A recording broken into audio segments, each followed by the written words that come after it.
Всем привет! Готовлю чеченский обед. Это у нас калмыцкий чай с домашним молоком. Здесь у нас варится картошка. Картошку я просто грею. Вот здесь у нас вкуснятина. Это были отбивные куски мяса, посоленные, поперченные, замороженные. А я их еще нарезала на маленькие кусочки. Просто обалденно вкусно. Все варится, жарится, кипит.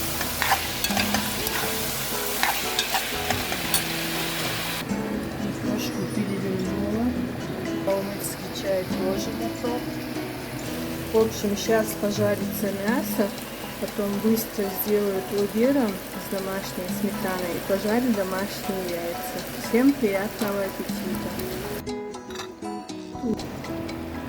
Мясо почти готово.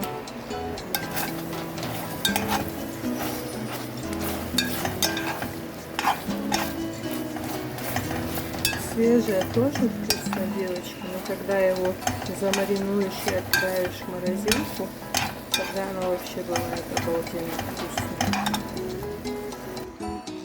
Что такое лобера, мы знаем все. Ногти шананха, в общем, домашний творог по-чеченски и домашняя сметана. И чуть-чуть добавлю магазины, потому что сметана очень густая. Это и вкусно, и полезно. Последний штрих к котлету. И будет вкуснятина. Полоскаем, и вот наша. О, деревянная ложка. Очень даже круто.